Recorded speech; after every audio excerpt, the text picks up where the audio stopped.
Okay, we're picking up in Numbers 18, verse 8. So remember the last chapter, they had disobeyed God and they had gotten a punishment, and now we're into the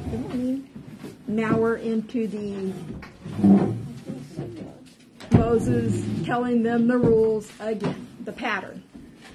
Break the law, get punished for the law, get told what the law is again. I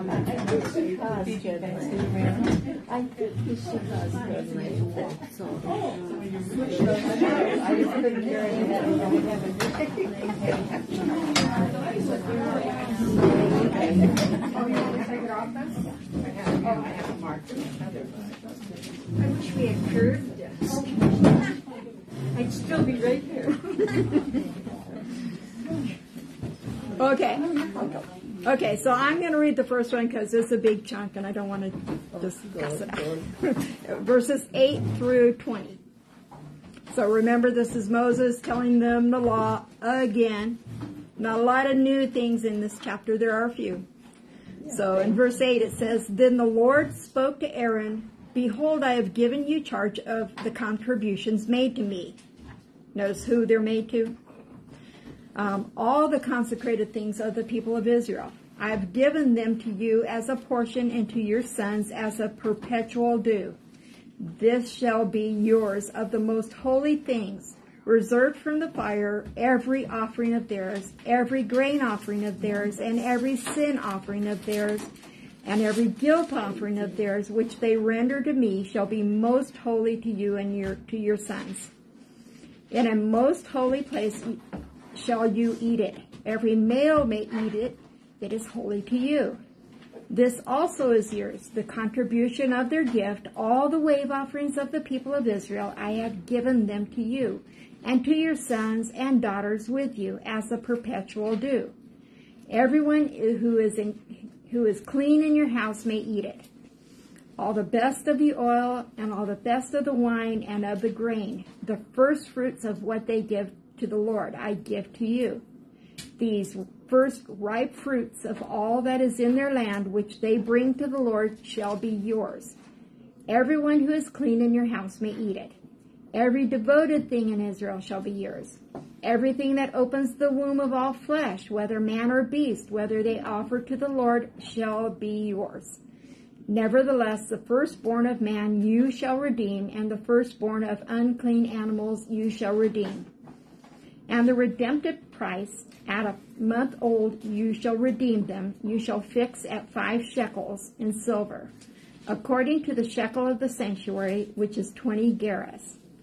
But the firstborn of a cow, or the firstborn of a sheep, or the firstborn of a goat, you shall not redeem. They are holy. You shall sprinkle their blood on the altar, and shall burn their fat as a food offering, with a pleasing aroma to the Lord.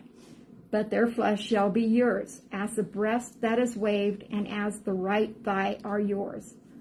All the holy contributions that the people of Israel present to the Lord I give to you, and to your sons and daughters with you, as a perpetual due. It is a covenant of salt forever before the Lord for you and for your offspring with you." And the Lord said to Aaron, "You shall have no inheritance in the land, neither shall you have any portion among them. I am your portion and your inheritance among the people of Israel." So a lot of stuff in there. But we've talked about every single one of these things in detail in the past. If there's something that you want to go over, all the videos are on YouTube. We don't need to go over them in detail again, talking about all the different offerings. We hear about the heave offerings and the wave offerings and the grain and all of them. Now the heave offerings, they're brought to God as a peace offering. They're brought when a Nazirite is consecrated.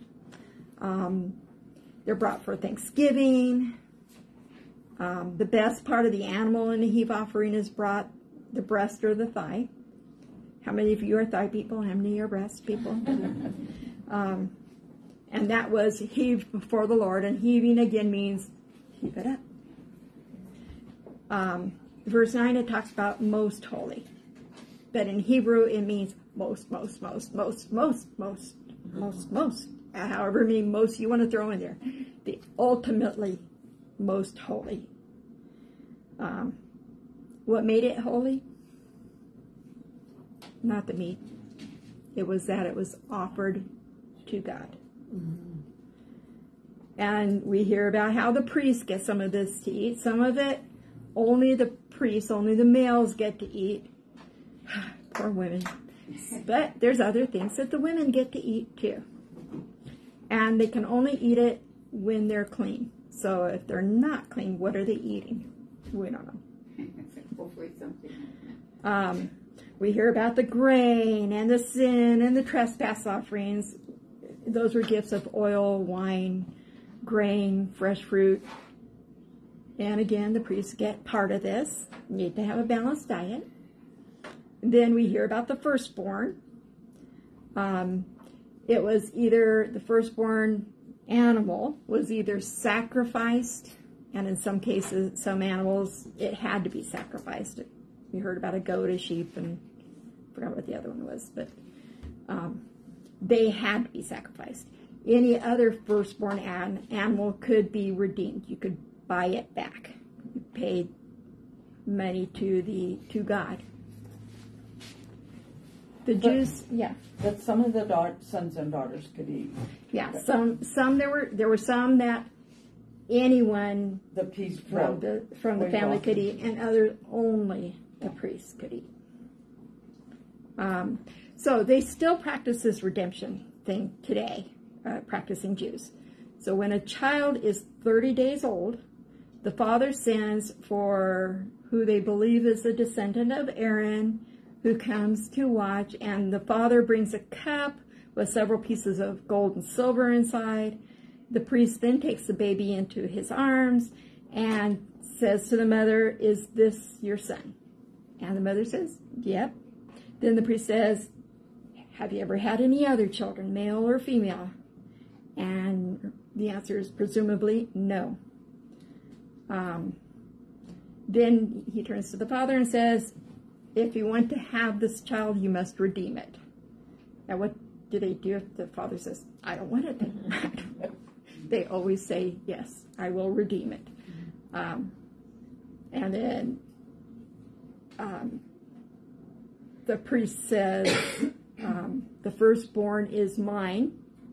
You shall redeem the child for 5 shekels. But since you don't have shekels, I'm content with this gold." They then take the gold crowns and then return the child to the parents. So that's still a ceremony they do today. Verse 19, it said it was a covenant of salt. So a bond of friendship in the Middle East during that time was the eating of salt together. It was said that once you ate someone's salt, you were his friend for life. So they include salt in all the offerings because they want to be friends with God for life. It symbolized permanence because salt's a preservative. It's the nature of flesh to spoil, but salt, cured meats, cured with salt, lasts so much longer. So it's a symbol of permanence. Then finally we hear about how the priest will not receive any land because God is their inheritance. And God's so much better than a piece of land. The great I am. It's as if Jehovah is saying to them, "I am everything you need." Okay, now let's look at verses 21. Oh, yeah. One thing that jumped out at me is the use of holy offerings. I think about, okay, what's my attitude when I put my check in? I put my check in. Well, that's done for the month. I mean, to look at it a little more seriously. Yeah, because what we're seeing here and in several places is any time you offer something to God, what you're offering becomes holy. And it is serious. So it may seem like just a check, but now it's a holy check. Yeah. So yeah, that is important. And sometimes I do pray over it. And That the it's, Lord use it and the right direction. it's a great thing to pray over it.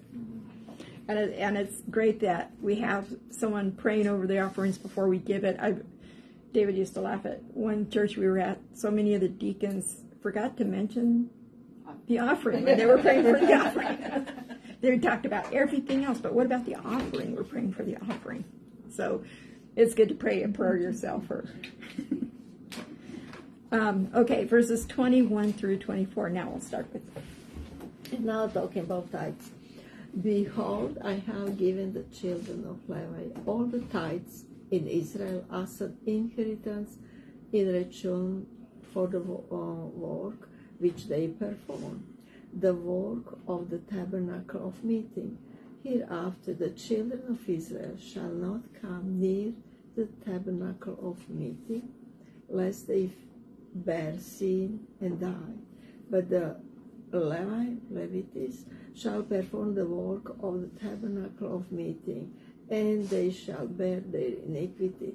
It shall be state forever, throughout your generation, that among the children of Israel they shall have no inheritance. For the tithes of the children of Israel, which they offer up as a heave offering to the Lord, what is he? How? Inheritance? He offering to the Lord. I have given to Levites as an inheritance. Therefore, I have said to them, among the children of Israel, they shall have no inheritance. Okay, so the Levites, not the priests, these are the helpers. They're in charge of making sure no one comes near that tabernacle for their protection. No one. It's almost like an electric fence. We would think of an electric fence. You don't want to touch the tabernacle. So they're in charge of keeping people away and for helping the priests. And so they're to spend all their time doing that. They're not shepherds. They're not doing all the other things. So how do they live? God gives them the tithe.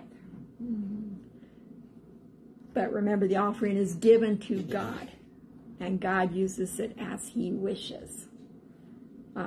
So they're not to think, oh, I'm giving my tithe to the Levites. They're giving their tithe to God. It's the same way today. Yes, our tithe is used at the local church or for, in our case, cooperative program and local missions, but we're giving it to God for his work. So there's some people that say the tithe here kind of equates to paying taxes, which would make the Levites government workers. But not, they're not. They're God's servants. So tithing is not just an Old Testament concept. In fact, in the New Testament, it takes tithing and beefs it up to giving. You start with a tithe and then give over and above that. If your question is, how little can I get away with for tithing? Wrong attitude. Well, it's not a command to tithe in the New Testament. It says God loves the church differently. It's about Everywhere it talks about it's pretty much about giving, which is more. that's very different.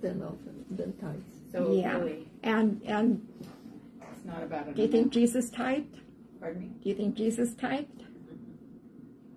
Certainly of its time. I'm sure he did. Yeah. So it's not like, do I pay my tithe on the gross or the net? If that's what you're concentrating on, that's not the right thing. That's not the cheerful giver. That's the point. Giving is a spiritual issue.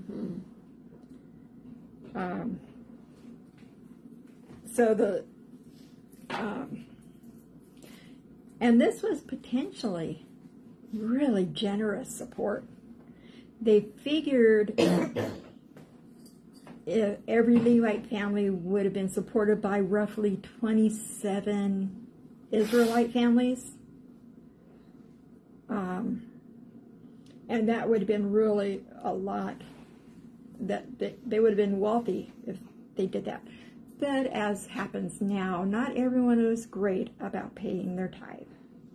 So we don't hear about the Levites living lush, luxurious lives. No. So the people probably didn't all do what they were supposed to do. Surprise. How did they make money there in the desert land? It was more of an agricultural trade society, not buying and selling, more like trading, bartering. So they didn't necessarily use money as much as they Right. bartered whatever they It's made. like, I need some clothing, here's a cow. Yeah. Or probably not a cow, see. but here's vegetables, here's... but once every 3 years, the tithe that was collected was distributed not only among the Levites, but among the poor. So they took care of their poor too. Now the Levites, God says, if you're going to live by these tithes, you better do a good job. You're responsible for doing your work. But just as it was with the priests, it was a trade-off. I give you the tithe, you do the work. You're going to be taken care of, but you won't get any land because I am sufficient for you again. This is living by faith. Mm-hmm. Now, can you see in your translation what does mean this? 24 half verse, it says, they offer up as a heave offering to the Lord. I don't In understand. verse 24? 24 half verse. How it's translated in your translation. So my verse 24 says, for the tithe of the people of Israel, which they present as a contribution to the Lord. Oh, Mine says heave offering also. Yeah, so the heave offering is how they offered it oh, as a contribution. oh, okay, thank you. Okay, verses 25 through 32, Betty? And we are in chapter 18. Right. Yes. Okay. 25 through what? 32. Okay. Then the Lord spoke to Moses, saying, moreover, you shall speak to the Levites and say to them, when you take from the sons of Israel the tithe, which I have given you from them for their inheritance, then you shall present an offering from it to the Lord, a tithe of the tithe. Your offering shall be reckoned to you as the grain from the threshing floor, or the full produce from the wine vat. So you shall also present an offering to the Lord from your tithes, which you receive from the sons of Israel, and from it shall give the Lord's offering to Aaron the priest. Out of all your gifts you shall present every offering due to the Lord from all of the best of them, the sacred part from them. You shall say to them, when you have offered from it the best of it, then the rest shall be reckoned to the Levites as the product of the threshing floor, and as the product of the wine vat. You may eat it anywhere, you and your households, for it is your compensation in return for your service in the tent of meeting. You shall bear no sin by reason of it when you have offered the best of it, but you shall not profane the sacred gifts of the sons of Israel, or you will die. So did you like a Tithe of the tithe. Yeah, that's Okay, so interesting. what this is talking about is the only income a Levite would get was from the tithe of someone else. This did not excuse them from tithing. They were required to tithe on what they received. So that's the tithe of a tithe. It's kind of like our pastoral staff. They receive their income from our tithes. This doesn't excuse them from tithing. They're to tithe too. So that's pretty much what it means. It's meant for the Levites to learn how to give. Ah, They need to give too.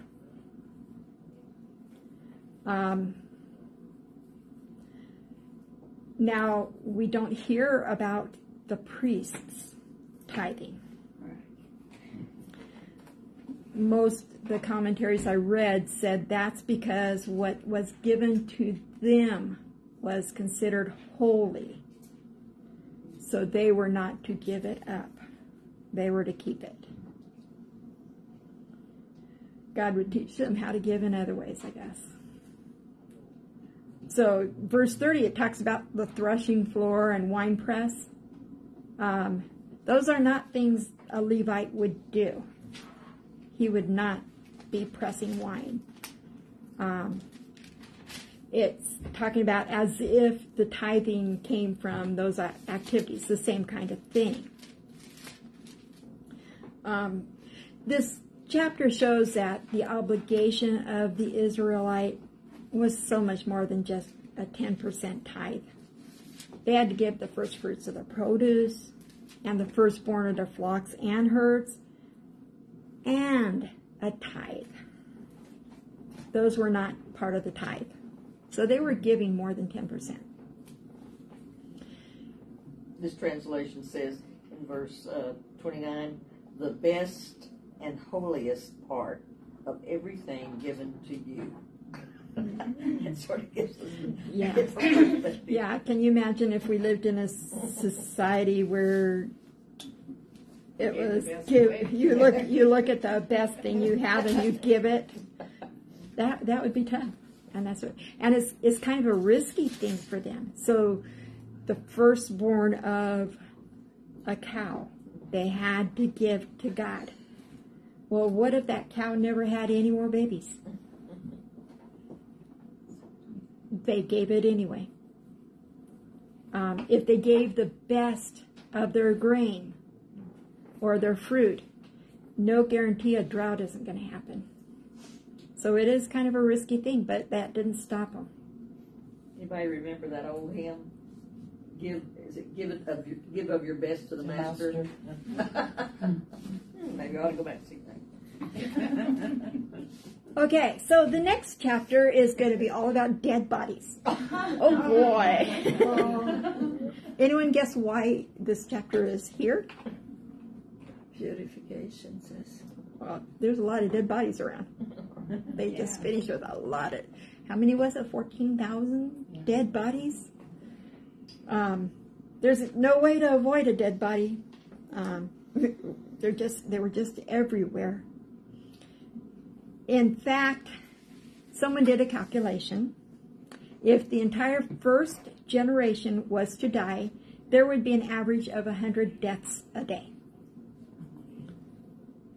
So contact with a dead body made you unclean, and that uncleanliness was contagious. So God is going to talk about what do you do to be clean.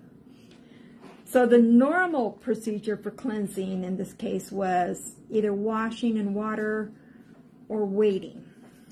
In most serious cases, it was waiting 7 days and then offering a sacrifice. Offering a sacrifice could be an expensive thing. If you didn't have a lot, then you had to offer a sacrifice. This chapter is going to provide an alternate remedy. So chapter 19, verses 1 and 2. Now the Lord spoke to Moses and to Aaron, saying, "This is the statute of the law that the Lord has commanded. Tell the people of Israel to bring you a red heifer without defect, in which there is no blemish, and on which a yoke has never come. So this is a different kind of offering. It's not considered a sacrifice. The red heifer wouldn't be killed and its blood offered at the altar. Instead, it's going to be completely burned up. And they're going to use the ashes mixed with water for a ritual cleansing. So a heifer, I had to look this up because I didn't know for sure what a heifer was. Those with a farm cattle background may know, but it's a female cow, which is the same thing. Female cows are always female. Bulls are male. So it's a female who's never been pregnant and can't give milk yet, and Never done any work. never done any work. Yep. Up to now, we haven't heard about the color of an animal. This one had to be red, and it's rare to be a pure red heifer. And you know that they're still looking for that cow? They are. In fact, about 3 years ago, a red heifer was born in Israel that they have hidden away somewhere. You didn't kill it. They want to be ready for when they can get a temple. And they make a tabernacle. And they're actually placing too much emphasis on it. But so it's kind of interesting that the Egyptians worshipped Isis, who was whose statues looked like heifers. They sacrificed red bulls to an evil demon, and this red bull had to be perfectly red. Not a single black or red or white hair. So God is, Egypt had copied what God was going to do already. God doesn't copy anybody. So today Muslims feel that the fate of the world depends on this red heifer. The Quran, the Muslim Bible, the first book is called Parah, which means the calf, referring to the ashes of this red heifer. So who gets this ash? We'll see that in the next set of verses. Good question. Good question. Now, the Muslims believe that whoever has this red heifer is going to rule the world. What do you have to do with that? I don't know what. Okay, so back to the heifer in the scriptures, verses 3 through 10. And you shall give it to Eleazar the priest, and it shall be taken outside the camp and slaughtered before him. And Eleazar the priest shall take some of its blood with his finger, and sprinkle some of its blood towards the front of the tent of meeting 7 times. And the heifer shall be burned in his sight. Its skin, its flesh, and its blood, with its dung, shall be burned. And the priest shall take cedar wood and hyssop and scarlet yarn, and throw them into the fire, burning the heifer. Then the priest shall wash his clothes and bathe his body in water, and afterwards he may come into the camp. But the priest shall be unclean until evening. The one who burns the heifer shall wash his clothes in water and bathe his body in water, and shall be unclean until evening. And a man who is clean shall gather up the ashes of the heifer and deposit them outside the camp in a clean place. And they shall be kept for the water for impurity from the congregation of the people of Israel. It is a sin offering. And the one who gathers the ashes of the heifer shall wash his clothes and be unclean until evening. And this shall be the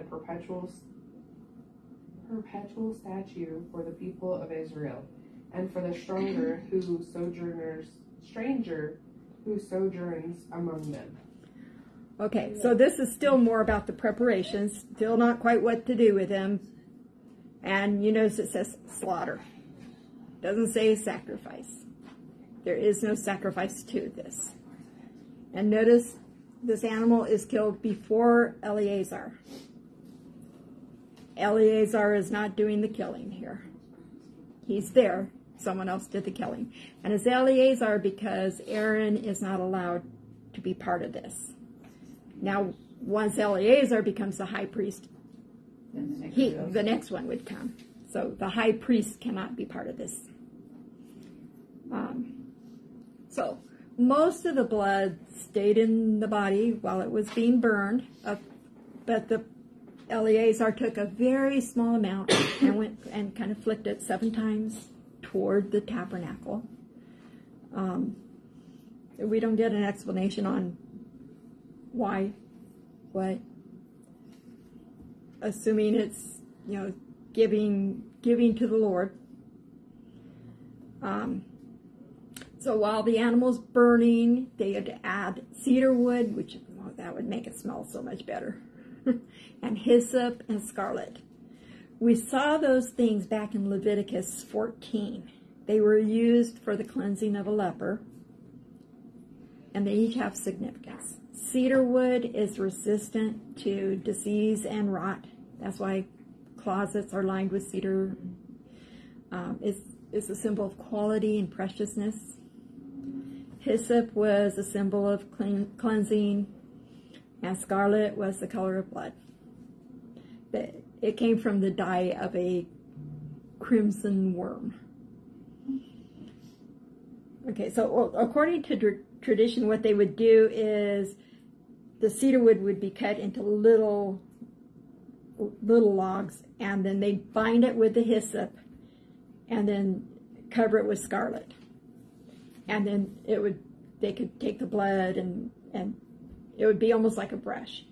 In fact, in the Passover, when it says they put the blood on the door, this was the kind of thing they used. It became kind of like a brush.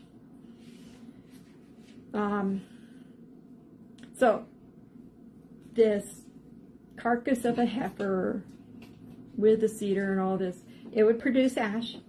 They were to burn it all the way down. The ash was gathered and sprinkled in water to be used in purification ceremonies. We'll see when someone comes near a dead body, that's you would use this to purify them. Kind of to wash themselves? Yeah, to symbolically cleanse themselves. So, these ashes are going to make people ceremonially clean, but as they're making it, whoever's involved in it is becoming ceremonially unclean. Whoever's doing the fire, now they're unclean because they're near a dead body. The person that gathers the ashes, they're unclean. The person who stored the ashes, now they're unclean. So now they need a ceremony. You must have had quite a bit of whatever it is. Yeah, I don't think we see this thing again, but you would assume every time they run out of this ash, they have to get another red heifer and do this again. People would become unclean if they touched a corpse or a human bone or a grave. In fact, in the New Testament, when Jesus talks about whitewashed graves, what they would do is when someone was buried, they would cover it with a whitewash, with, kind of like a real thin white paint. So it was obvious that that was a grave. So you knew to avoid it. So you could imagine how much whitewashing they had to do around then. Just to make sure people knew, don't come near that spot or you'll be unclean. Even if they entered the tent of a dead person, they became unclean. And anyone that touched someone that was unclean They became unclean. So it was really contagious. You didn't want to become unclean.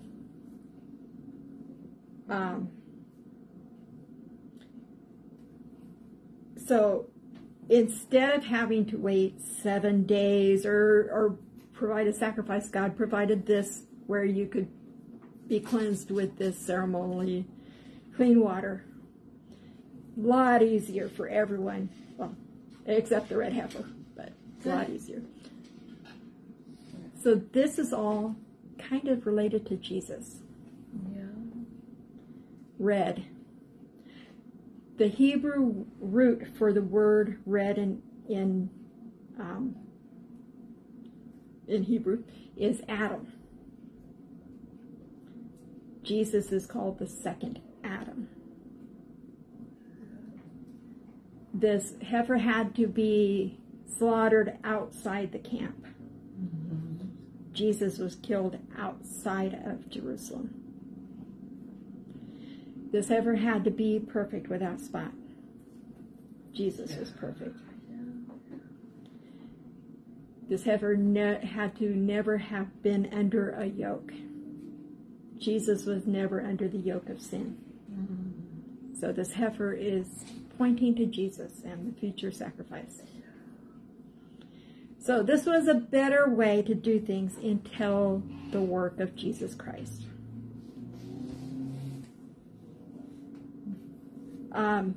So according to rabbinical tradition, there have been 9 red heifers since Moses' time.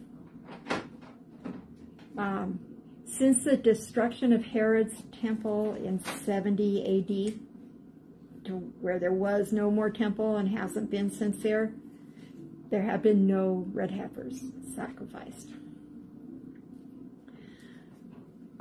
A rabbi that lived in 1100 AD taught that the 10th red heifer would be sacrificed by the Messiah himself.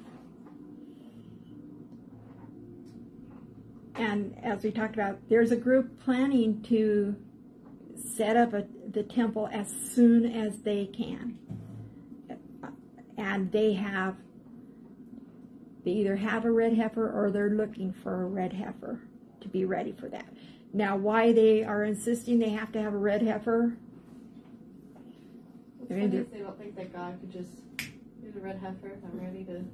Yeah, but it's a ceremony to become clean, but there's other ceremonies to become clean. They're just placing so much emphasis on this red heifer. And So it's the Jewish people. the Jewish people. Certain Jews, maybe.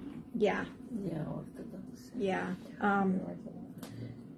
So only if you didn't believe Jesus Christ Yeah. lived and died. So they don't sacrifice now because they don't have There's no- temple? There's no temple.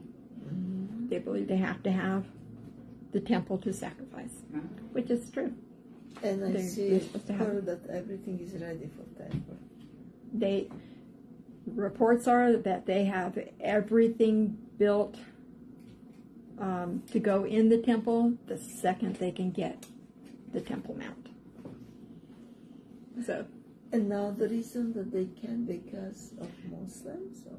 the Muslims have control of the Temple Mount with the Dome of the Rock, which is where they believed Abraham brought Isaac to be sacrificed. So, and they're not giving it up. And when Antichrist came, he's going to give them permission. Yeah.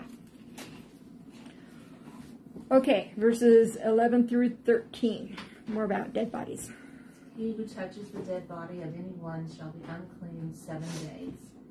He shall purify himself with the water on the 3rd day and on the 7th day. Then he will be clean. But if he does not purify himself on the 3rd day and on the 7th day, he will not be clean. Whoever touches the dead, touches the body of anyone who has died, and does not purify himself, defies the tabernacle of the Lord. That person shall be cut off from Israel. He shall be unclean, because the water of purification was not sprinkled on him. His uncleanness is still on him. 14:2? No, not 14. Okay, so touching a dead body was the most extreme situation requiring ritual purification. Now, obviously, touching a dead body, being in the same room as a dead body, doesn't make you really physically unclean just by itself. We're talking spiritually unclean. We know now that there are things. I mean, you don't want to be in a room with a dead body for a long time because bad things start happening, and God's protecting His people. But stepping on a grave, physically, that's not going to do anything to you. But spiritually, we're talking a spiritual sin. Well, a spiritual thing. It's not. Never do they call it a sin to touch a dead body. The sin comes in if you refuse the ritual cleaning after. Because they're going to touch dead bodies. They can't just leave them around. So it was okay to touch a dead body, but you had to become cleansed. I'm glad about that because after my grandson was in the casket, my granddaughter took him out, and I held him. I wanted to hold him one more time, you know. Mm-hmm. So I'm glad that didn't apply. Yeah. Well, and of course with Jesus, that all changed anyway. Yeah. So touching a dead body, it would mean that you would be unclean for 7 days. And you'd have to live outside the camp. But if you were cleansed with this ash water, you could be cleansed on the 3rd day. Why 3 days? We don't get an explanation. God likes 3s and 7s a lot. Some people equate it with the fact that Jesus was in the tomb 3 days and rose again. So if you refused to do this purification, you were kicked out. You had to go through this. They had to cleanse themselves both on the 3rd and the 7th day. Yeah. So they weren't really clean after the 3rd day? They're still outside the camp after the 3rd day, but they have to do it on the 7th day. Yeah, yeah, they do have to do it twice. So if you just waited till the 7th, you'd be clean too, but there was some advantage to doing it on the 3rd day. But it all goes back to obeying God. It doesn't matter. Yeah. He doesn't tell us why. The 3rd and the 7th day. Yeah. God's telling you to do it. Do it. Yeah. And he ends this with priests especially have to be clean. They couldn't approach the tabernacle unless they were clean. And the high priest is never, ever, ever allowed to be near a dead body. And if he is, I mean, I guess it couldn't, I mean, Aaron went in the midst of all the dead bodies to save them all, and so there must have been some special kind of cleansing ceremony for him. But they had to get it just right. That's the reason it was important for them to understand. Yeah. I think I'd have to have all this written down when I had to do every day. Checklist, yeah. Well, that's what this is. Yeah. Give me the instructions. Yeah. They weren't written, right? That Moses is writing them down now. So, to read this all, I don't know. Yeah. You have to go through and go, okay, where was it? Where am I? But the priests would have, the priests and the Levites, well, the Levites were especially charged with teaching the people. So what are they teaching them? This stuff.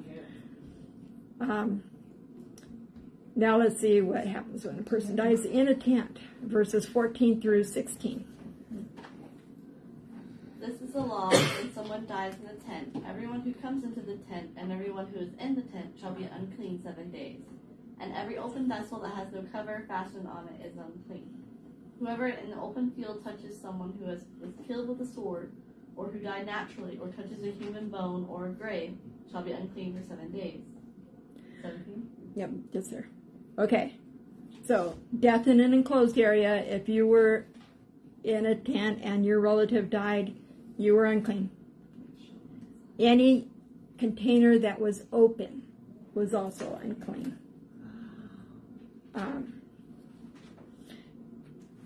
God is still taking care of people. If you didn't have to be concerned about, is there a disease or not, you're unclean. And everything that's open is unclean. So you took care of cleansing. I believe things that were open, you got rid of. You just got new stuff. So I suppose you'd want to keep things closed all the time anyway. So you don't have to throw away things. Verse 17 through 19. Read. Yeah. 17. Rebecca? And for an unclean person, they shall take of the ashes of the burnt heifer a purification for sin, and running water, otherwise living waters, shall be put thereto in a vessel, and a clean person shall take hyssop and dip it in the water and sprinkle it upon the tent and upon all the vessels, upon the persons that were there, and upon him that touched a bone, or one slain, or one dead, or a grave, and the clean person shall sprinkle upon the unclean on the 3rd day, and on the 7th day, and on the 7th day he shall purify himself, and wash his clothes, and bathe himself in water, and shall be clean at evening. So I suppose, the 3rd and the 7th day thing, I suppose the big difference is they're not having to give a sacrifice to. They're not having to bring a cow or a sheep or something else. So that's what makes it a more streamlined, more affordable way to be cleansed. So it talks a lot about fresh water, living water. That means running water. So this running living water didn't have the power to cleanse by itself. It had to be mixed with the ashes of the heifer. It's kind of, in a way, kind of like Jesus. Jesus is the living water, but he works with the Holy Spirit to cleanse us. We need them both. And also, I think, also the Word of God also cleanses us and sprinkles. Yeah. And you notice how many 3s and 7s we keep running into here. They both indicate completeness or wholeness or thoroughness in the Bible. They're considered holy numbers. So if you have a favorite number, 3 or 7 would be good, because those are God loves those numbers. Okay, so verse 20 through 22. 26. 20 through the end of the chapter. But a person who is unclean and does not purify himself, that person will be cut off from the assembly, because he has defiled the sanctuary of the Lord. The water for impurity has not been sprinkled on him. He is unclean. This is a permanent statute for them. The person who sprinkles the water for impurity is to wash his clothes, and whoever touches the water for impurity will be unclean until evening. Anything the unclean person touches will become unclean, and anyone who touches it will be unclean until evening. Okay, so kind of repetitive, but it does mean that you cannot clean yourself. For us, we can't clean up our own sin. It's not something that heals over time. We have to do something, and we have to do it God's way. In this case, if they refuse to become cleansed, that is when sin comes in. And that is when there is no sacrifice possible to make it right. It's an intentional sin. And we find when they have intentional sin, those people are put out of the camp forever. No coming back in. Are we, like Betty said before, aren't we glad we're on this side of the cross? Where we have a chance to be redeemed from those even intentional sins. So this water with the red heifer ashes in it is considered holy, and they needed to treat it like it was holy. And notice again, the one who does the sprinkling to make the person clean, now they're unclean because they're sprinkling ashes. But they're only unclean until the evening. Mm-hmm. So that's the shortest time period you can be unclean. So I suppose if you did this at twilight, a couple hours later, you're clean again. Yeah. So uncleanliness was easily spread, but cleanness had to be sought. You had to take action.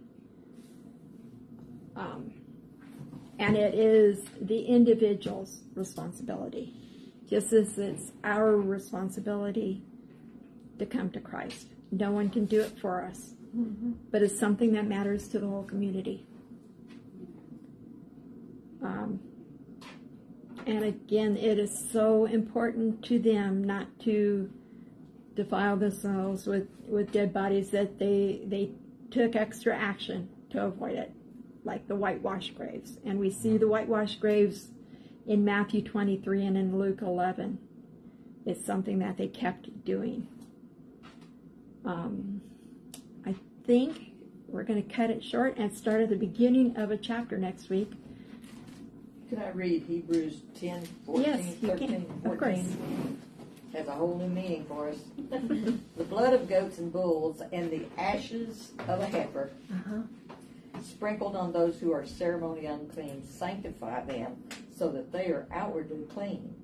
How much more then will the blood of Christ, who through the eternal Spirit offered himself unblemished to God, cleanse our consciences from acts that lead to death, so that we may serve the living God. Thank you. And then 1 John 1:9, if we confess our sins, he's faithful and just to forgive our sins and what? Cleanse us from all unrighteousness. Hebrews 10, 13, 14. Is it 10 or is it 9? 9, I'm sorry, thank you. Yeah, I was going to say, I was reading 10 and saying, no, it's not 10. Yeah. And because the one who cleanses us is perfect, he doesn't become unclean in cleansing us like they did in the Old Testament. Okay, I'm going to shut this off, and we'll start at Numbers 20 next week.